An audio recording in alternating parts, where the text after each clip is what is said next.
చిన్నప్పటి నుంచి ఎంతో ప్రేమగా చూసుకుంటున్న కూతురు వర్ష ఒక్కసారిగా ఇంటికి లేటుగా వచ్చి, అమ్మా, నేను ఒకరిని ప్రేమిస్తున్నాను, వాడినే పెళ్లి చేసుకుంటాను, వాడు లేకపోతే నేను లేను, నువ్వు అతనికిచ్చి పెళ్లి చేస్తేనే నేను బ్రతుకుతాను, లేదంటే లేదు అని ఒక్కసారిగా కూతురు చెప్పిన మాటలు వింటున్న కూతురు వర్షాన్ని చూసిన తల్లి వెంకటలక్ష్మి, అసలు ఏం మాట్లాడుతున్నావే?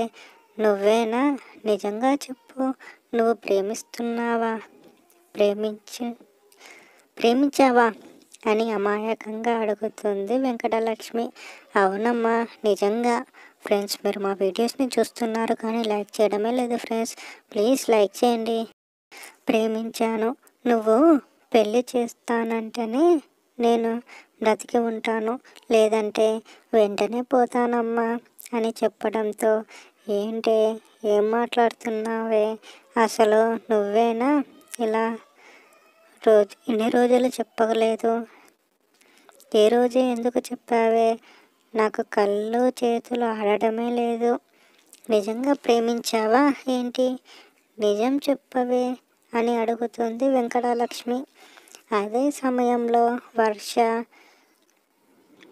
వాంతులు చేసుకోవడం గమనించిన వెంకటలక్ష్మి, ఇంతలా తగ్గించావేంటే? అంత పెద్ద పని చేసావా ఏంటి? అసలు ఇలా చెయ్యాలనిపించిందేంటి? మీ నాన్న నన్ను మోసం చేసినట్లుగానే అతను నిన్ను మోసం చేసి వెళ్ళిపోతే నీ పరిస్థితి ఏంటి? ఇంత పెద్ద ప్రపంచంలో ఒంటరి మహిళ భరించే కష్టాలు నాకు తెలిసే, నన్ను చూసే కదని నువ్వు పెరిగింది. నీకు ఆ మాత్రం తెలియకుండా పోయిందా? 20 సంవత్సరాలు కూడా నిండలేదు, అప్పుడే ఇంత పెద్ద పనులన్నీ చేసి తెగించావా? ఆ పని చేసినప్పుడు నేను అసలు నీకు గుర్తు రాలేదా అని తండ్రి లేకుండా పెరిగావు. ఇప్పుడు ప్రపంచం నిన్ను కాదే నన్ను అంటుంది. తండ్రి లేకుండా పెరిగావు, ఇలాంటి అలవాట్లు చేపిస్తున్నావా అని నన్నే అంటారే తప్ప నిన్ను ఎవ్వరూ అనరే అని ఏడుస్తూ అంటుంది వెంకటలక్ష్మి. అమ్మా, ఎందుకమ్మా అలా అంటున్నావు? అతను అంటే నాకు చాలా ఇష్టం, ఇద్దరం ప్రేమించుకున్నాము. త్వరగా ఈ పని ఒప్పుకున్నప్పుడు తప్పు అతనిని బలవంతం ఏమీ లేదు. అతను పెళ్లి చేసుకుంటాను అన్నాడు కాబట్టి ఈ పని చేశామే తప్ప మరి ఏమీ లేదమ్మా అని అంటుంది కూతురు వర్ష. ఆ బాధ నీకేం తెలుసే? అనుభవించాను కదా, నాకు తెలుస్తుంది తప్ప. ఒకసారి మగవాడితో ఆ పని అయిపోయిందంటే ఇంకా వాడిని నీ ముఖం ఎందుకు చూస్తాడే? కావాలంటే ఒకసారి ఫోన్ చేసి చూడు.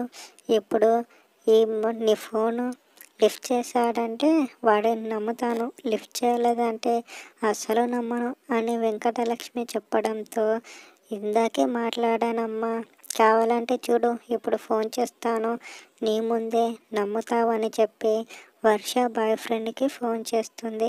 ఎన్నిసార్లు ఫోన్ చేసినా కానీ ఎత్తడు. నేను చెప్పానా అని తల బాదుకుంటూ ఉంటుంది వెంకటలక్ష్మి. అమ్మా, నువ్వు అంతలా బాధపడే అవసరమే లేదమ్మా. రేపు ఉదయం నేను ప్రేమించిన అబ్బాయిని తీసుకొని వస్తాను, నువ్వే చూస్తావు కదా అని చెబుతుంది వర్ష. అలా చెప్పిన తన బెడ్రూమ్లోకి వెళ్ళిపోయి పడుకుంటుంది. వెంకటలక్ష్మి మాత్రం నేను మోసపోయినట్లుగానే నా కూతురు వర్ష కూడా మోసపోయింది. దానికి అనవసరంగా ఫ్రెండ్స్, ప్లీజ్ లైక్ చేయండి ఫ్రెండ్స్. ఫోన్ కొనిచ్చాను, చుట్టుపక్కల ఉన్న వాళ్ళందరూ చెప్పారు. అయినా కానీ నేను చేసిన తప్పు నా కూతురు చేసింది. అనవసరంగా ఫోన్ కొనిచ్చానేమో అని బాధపడుతూ ఉంటుంది వెంకటలక్ష్మి. అలా మరుసటి రోజు ఉదయం, అమ్మ, కాలేజీకి వెళ్తున్నాను అని చెప్పి వెంటనే వెళ్ళిపోతుంది వర్ష. వర్ష వెళ్ళింది అని ఎదురు చూస్తూ ఉంటుంది వెంకటలక్ష్మి. సమయం 5 అవుతుంది, ఇంకా ఇంటికి రాలేదు. 7 అవుతుంది, ఇంకా రాలేదు. 8 అవుతుంది, ఇంకా రాలేదు. 9 అవుతుంది, ఇంకా రాలేదు. భయంతో మధ్యాహ్నం 12 గంటల నుంచి రాత్రి 8 గంటల వరకు ఫోన్ చేస్తూనే ఉంది. ఎంత చేసినా లిఫ్ట్ చేయడమే లేదు. ఇంటికి రావడం లేదు. ఏమైందని నెమ్మదిగా నడుచుకుంటూ వెళ్తుంది వెంకటలక్ష్మి. కాలేజీ దగ్గర ఉన్న బస్ స్టాప్లో ఉంటారు కూర్చున్న అమ్మాయి ఎవరబ్బా అని ఈ టైంలో అక్కడ కూర్చుందని దగ్గరికి వెళ్ళి చూడగానే వర్ష అక్కడ కూర్చొని ఏడుస్తూ ఉంది. ఏమైందమ్మా ఇక్కడ ఇంటికి రాలేదేం అని అడగడంతో, అమ్మ నువ్వు చెప్పినట్టుగానే నేను ప్రేమించిన నా బాయ్ ఫ్రెండ్ వెంకీ నన్ను మోసం చేశాడమ్మా. నాకు ఇప్పుడు తెలిసింది. ఉదయం కాలేజీకి వెళ్తున్నప్పుడు అని చెప్పి వచ్చాను కదా, అప్పుడే నా వెనుక నుంచి వెంకీ అలాగే ఇంకా ఎవరో అమ్మాయి ఉన్నారు. బాగా దగ్గరికి కూర్చొని మాట్లాడుతుంది. ఏమిటా అని దగ్గరికి వెళ్ళి అడిగితే నా గర్ల్ ఫ్రెండ్ అని చెప్పాడు. నా మొహం మీదే చెప్పాడు. వెంటనే అమ్మాయికి నన్ను మోసం చేశాడు, నిన్ను అలానే మోసం చేస్తాడు అని చెప్పడంతో అమ్మాయి నేను ఎంత చెప్పినా వినడమే లేదమ్మా. నాలాగే తను మోసపోతుంది ఏమోనని బాధపడుతున్నాను అని చెప్పడంతో, నువ్వు మోసపోయింది కాక ఇంకొకరిని కూడా మోసం చేయాలని చూస్తున్నాడా ఎదవా, వాడి అడ్రస్ తెలుసు కదా, పద ఇప్పుడే వెళ్తామని చెప్పి వెంకటలక్ష్మి తన బాయ్ ఫ్రెండ్ వెంకీ ఇంటికి తీసుకువెళ్తుంది. అది గమనించిన వెంకీ బయటకి ఫ్రెండ్స్ ప్లీజ్ లైక్ చేయండి ఫ్రెండ్స్ వచ్చి, ఏంటి ఇలా వచ్చావు, గొడవ చేద్దామని చూస్తున్నావా ఏంటి, నీ వీడియోలు నా దగ్గర ఉన్నాయి, నువ్వు ఏమైనా ఎక్కువ తక్కువ చేసావంటే ఈ వీడియోలు మా ఫ్రెండ్స్ అందరికీ షేర్ చేశాను, యూట్యూబ్లో పెడతానని బెదిరించాడు. వెంటనే ఫోన్ లాక్కుంది వెంకటలక్ష్మి. లాక్కొని గల్లా పట్టుకొని వాళ్ళ ఇంట్లోకి తీసుకువెళ్ళి వాళ్ళ అమ్మ నాన్న ముందు నిలదీసింది. వాళ్ళ నాన్న మాత్రం ఏం భయం లేకుండా, వాడు మగాడు, నీ కూతురుకి ఉండాలి కదా బుద్ధి అని రివర్స్ మాట్లాడి తిట్టాడు. ఆ మాటలు విన్న నేను ఒళ్ళు మండిపోయి, నా కూతురు వర్ష తప్పు కూడా ఉంది కాబట్టి ఏమీ అనలేకపోతున్నాను.